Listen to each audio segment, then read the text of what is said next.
তৃণমূল অবিলম্বে ইরানে যাক, খামেনির বাড়ির সামনে ধর্ণা দিক, বললেন শুভেন্দু। আজ 2000 টাকা ঢুকবে আপনার অ্যাকাউন্টে, কিভাবে নিজের পেমেন্ট স্ট্যাটাস চেক করবেন? বাংলার যুবশক্তি প্রকল্প নিয়ে বড় ঘোষণা মুখ্যমন্ত্রীর। গভীর সমুদ্রে মাছ ধরতে গিয়ে ট্রলার ডুবি, কেরলে নিখোঁজ কুলতলির বাবা ছেলে। হরমুজ প্রণালীতে মৃত্যু হয়েছে 3 ভারতীয় নাবিকের, নিশ্চিত করল কেন্দ্র। হাঁটুর বয়সী মেয়ের সঙ্গে সহবাস, বিয়ে বিতর্ক, সেই হিরণকে সরিয়ে বিজেপির খড়গপুরের সম্ভাব্য প্রার্থী দিলীপ ঘোষ। বিতর্কের মাঝেই ইরানের প্রেসিডেন্টের সঙ্গে কথা, কূটনীতির পথে হাঁটার পরামর্শ নমর। মন্ত্রী ঘনিষ্ঠের বিরুদ্ধে মেয়েদের নিয়ে ব্যবসার অভিযোগ তুললেন মহুয়া, ভাইরাল অডিও ঘিরে ফিসফাস তৃণমূলে। বাজারে 100 টাকা, রেশন দোকানে কত টাকায় কেরোসিন পাবেন জেনে নিন। যুবসাথীর টাকা পেতে ব্যাংক অ্যাকাউন্টে কি থাকা জরুরি, জানুন সরকারি নিয়ম। মার্চের দ্বিতীয় সপ্তাহ ফের বাড়ল সোনার দাম, জানুন আজকের 22 ও 24 ক্যারেট গোল্ড প্রাইস। গ্যাসের বদলে ঘুঁটে, লাইনে দাঁড়ানো জনতার হাতে ঝুড়ি ভর্তি বিকল্প জ্বালানি তুলে দিলেন কাউন্সিলর। নজর এসটি এসসি ওবিসিদের উন্নয়নে, ভোটের মুখে 5টি উন্নয়ন পর্ষদ গঠনের ঘোষণা মমতার। বর কোণে নিয়ে যাচ্ছিল মাইক্রোবাস, ঘটল ভয়াবহ দুর্ঘটনা, মৃত্যু 14 জনের, আনন্দ বদলে গেল বিষাদে। 60 লক্ষ নাম বাদ যাচ্ছে, সুপ্রিমে মেনকা গুরুস্বামীর সওয়ালের পরই এসআইআর সাপ্লিমেন্টারি তালিকা নিয়ে বড় আপডেট।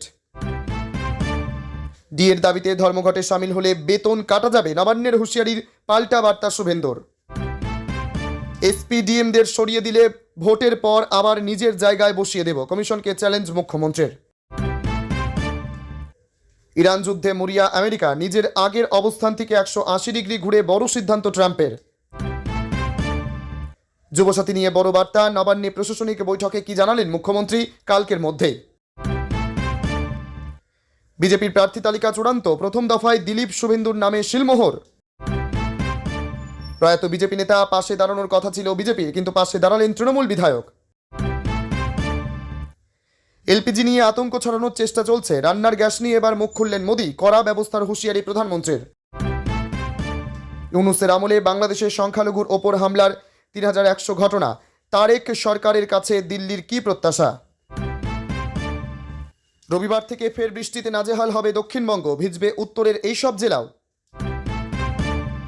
কমলা গোলাপ দিয়ে স্বাগত দিলেন গীতা, মমতাকে নিয়ে নয়া রাজ্যপালকে কি বলে এলেন শুভেন্দু। 1900 টাকার সিলিন্ডার মিলছে 2500 টাকায়, এলপিজি নিয়ে বাড়ছে উদ্বেগ। এতক্ষণ শুনছিলেন সংবাদ শিরোনাম, এবার আসছে বিস্তারিত খবরে। তৃণমূল অবিলম্বে ইরান যাক, খামেনির বাড়ির সামনে ধর্ণা দিক, বললেন শুভেন্দু। যুদ্ধের কারণে এলপিজি নিয়ে হাহাকার, গ্যাস সংকটের আজ সংসদে, আজও ধর্ণায় তৃণমূল। সংসদ ভবনের সামনে ধর্ণা তৃণমূল সাংসদের। এদিন সংসদ ভবনের সামনে ধর্ণা তৃণমূলের। ঠিক এহেন পরিস্থিতিতে শাসক দলকে জোর নিশানা রাজ্যের বিরোধী দলনেতা শুভেন্দু অধিকারীর। এদিন শুভেন্দু বলেন, তৃণমূল অবিলম্বে ইরানে যাক, ভারত সরকার ফ্লাইটের ব্যবস্থা করে দেবে। ইরানে খামেনির বাড়ির সামনে ধর্ণা দিক, ওটাই প্রকৃত জায়গা হবে। প্রশ্ন, রাষ্ট্রপতির সঙ্গে দেখা করবার জন্য তৃণমূল দ্বিতীয়বার আবেদন করেছিল, সেই আবেদন নাকচ করে দেওয়া হয়েছে। শুভেন্দু, যে অপমানটা তৃণমূল সরকার করেছে তাতে আমার ব্যক্তিগত মত, ঠিকই করেছে, এদের আর গুরুত্ব দেওয়ার দরকার নেই। পশ্চিমবঙ্গের জনগণ প্রস্তুত হয়ে আছে, শুধু ইলেকশন কমিশন ভয়মুক্ত পরিবেশ করে দিক, ইভিএমে গিয়ে কেউ ওদের ওই ছিন্নমূলে ভোট দেবে না। আজ 2000 টাকা ঢুকবে আপনার অ্যাকাউন্টে, কিভাবে নিজের পেমেন্ট স্ট্যাটাস চেক করবেন? সন্ধ্যের মধ্যে আজ আপনার অ্যাকাউন্টে ঢুকে যাবে প্রধানমন্ত্রী কিষাণ যোজনার টাকা। শুক্রবার সারা দেশের কোটি কোটি কৃষকদের জন্য খুশির খবর দিয়ে প্রধানমন্ত্রী নরেন্দ্র মোদী আজ পিএম কিষাণ সম্মান নিধি যোজনার 22তম কিস্তির টাকা রিলিজ করতে চলেছেন। অসমের গুয়াহাটি থেকে একটি অনুষ্ঠানের মাধ্যমে এই অর্থ সরাসরি কৃষকদের ব্যাংক অ্যাকাউন্টে পাঠিয়ে দেওয়া হবে। 22তম কিস্তির টাকা কবে এবং কখন পাওয়া যাবে? তারিখ 13ই মার্চ 2026, আজ বিকেল 5টার সময় প্রধানমন্ত্রী নরেন্দ্র মোদী এই এক ক্লিকেই 9.32 কোটিরও বেশি কৃষক পরিবারের অ্যাকাউন্টে টাকা সরাসরি পাঠিয়ে দেবেন।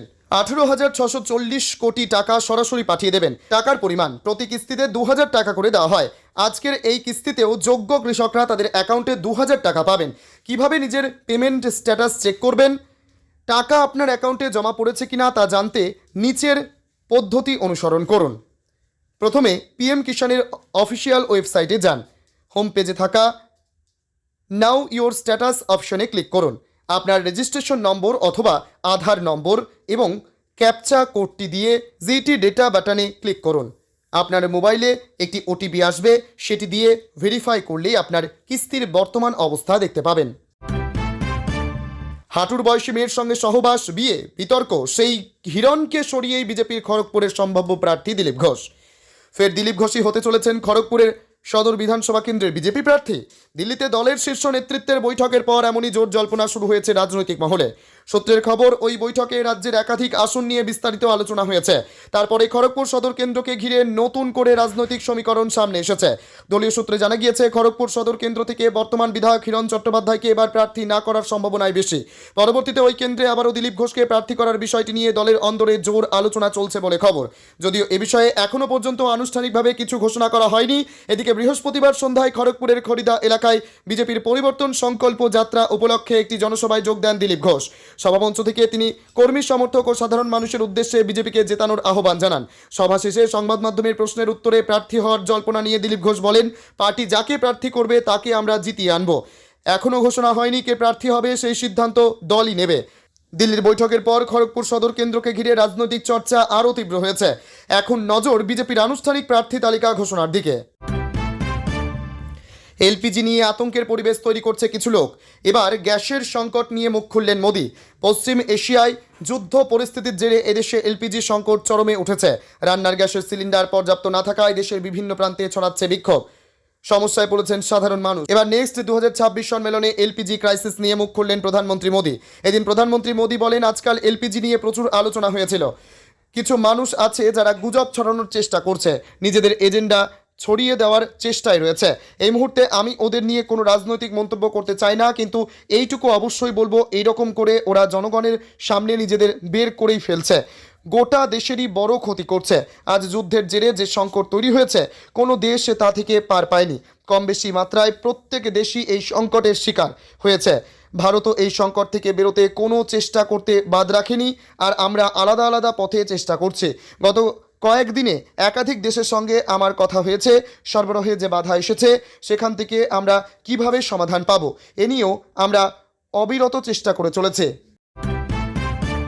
মার্চের দ্বিতীয় সপ্তাহ ফের বাড়ল সোনার দাম। জানুন আজকে 22 ও 24 ক্যারেট গোল্ড প্রাইস। সোনার দাম ক্রমাগত ওঠানামা করছে, যার ফলে যথারীতি হিমশিম খাচ্ছেন মধ্যবিত্তরা।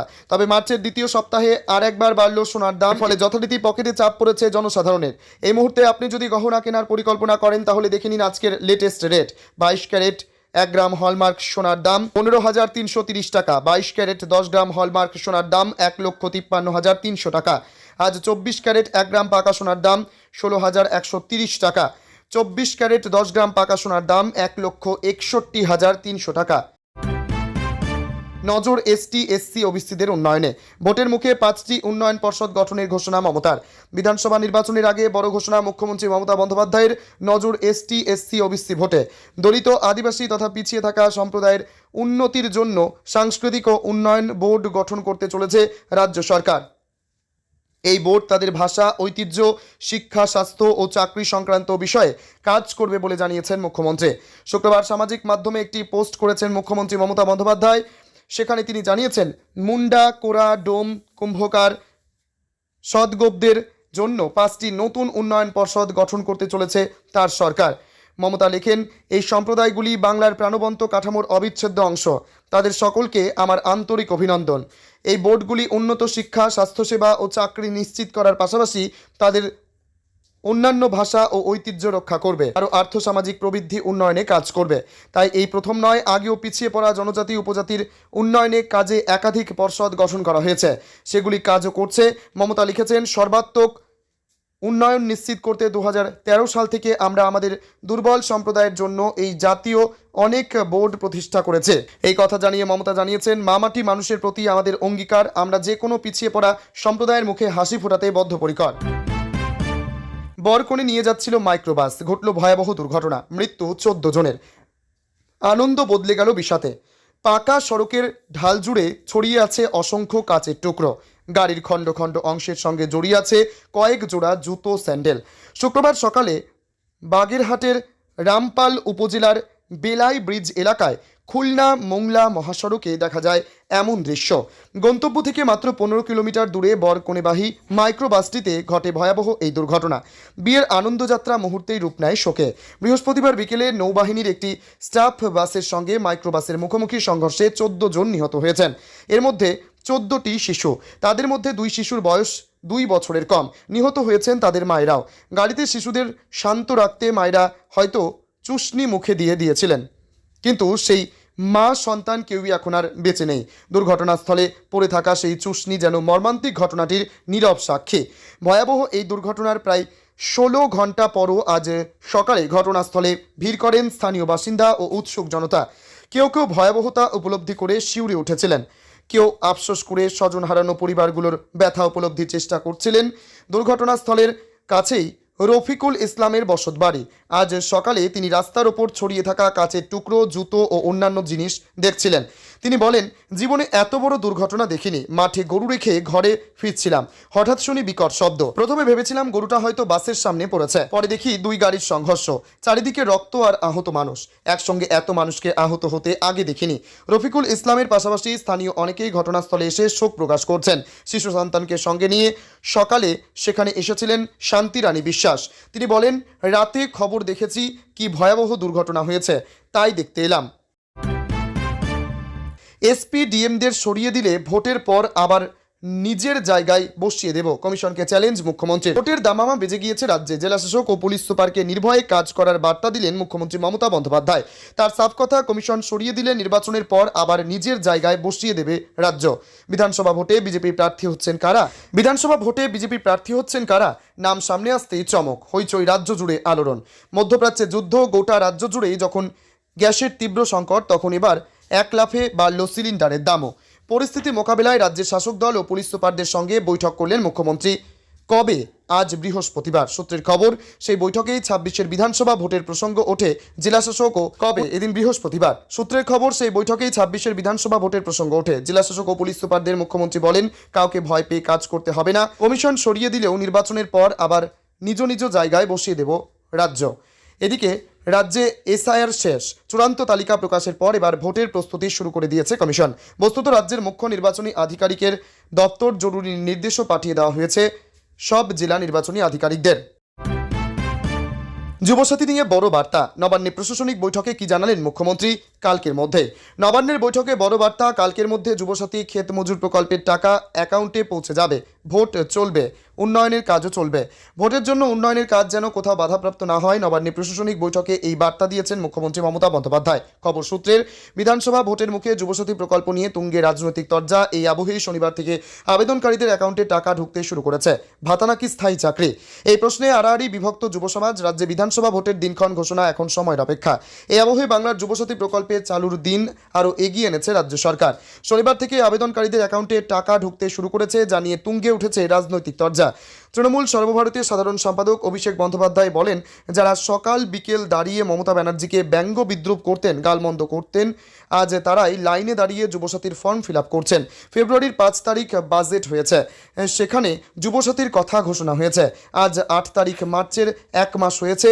1 মাসের মধ্যে ইতিমধ্যে ব্যাংক অ্যাকাউন্টে টাকা ঢুকতে শুরু করে দিয়েছে যুবসাথীর। রাজনৈতিক আকচাকচি চরমে উঠলেও ভাতা দেওয়ার সিদ্ধান্তকে স্বাগত জানাচ্ছে অনেকেই। যেমন দুর্গাপুরের বাসিন্দা সৌগত চন্দ, তিনি আইনের 2য় বর্ষের পড়ুয়া। LLB 2য় বর্ষ পড়ুয়া সৌগত চন্দ্র বলেন, যুবসাথী প্রকল্পে যে 1,500 টাকা দেওয়া হচ্ছে, আমার পরবর্তীকালে কর্মসংস্থানের ফর্ম ফিল আপ এবং সেখানে যাতায়াত খরচায় আমার অনেক সুবিধা হবে। রানীগঞ্জের সবজি বিক্রেতা অখিলেশ্বর মাহাতো পরিবারের একমাত্র রোজগারে ভাতার টাকা অনেকটাই ভরসা জুগিয়েছে তাকে। রবিবার থেকে ফের বৃষ্টিতে নাজেহাল হবে দক্ষিণবঙ্গ, ভিজবে উত্তরের এই সব জেলা। গরম পড়ার আগেই বৃষ্টিতে ভিজল 2 বঙ্গ। গতকাল বৃষ্টি পেয়েছে উত্তরের 5 জেলা, বৃষ্টি হয়েছে দক্ষিণের 6 জেলাতেও, বৃষ্টি হয়েছে কলকাতাতেও। যে আজ শুক্রবার ও আগামীকাল শনিবার দক্ষিণে বৃষ্টির সাময়িক বিরতি।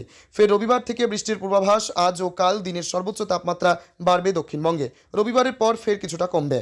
বাংলাদেশ ও সংলগ্ন গাঙ্গেয় পশ্চিমবঙ্গে ঘূর্ণাবর্ত, সেই ঘূর্ণাবর্ত থেকে অক্ষরেখা, এর প্রভাবে জলীয় বাষ্প ঢুকছে হু হু করে। বৃষ্টি থামলেও আজ এবং কাল দক্ষিণবঙ্গে জলীয় বাষ্পের অস্বস্তি থাকবে।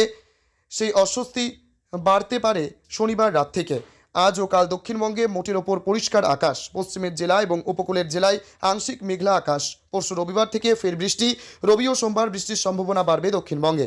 বীরভূম, মুর্শিদাবাদ, পূর্ব পশ্চিম বর্ধমান, বাঁকুড়া, পুরুলিয়াতে ঝড় বৃষ্টির পরিমাণ বেশি হতে পারে। উত্তরবঙ্গে বৃষ্টি চলবে।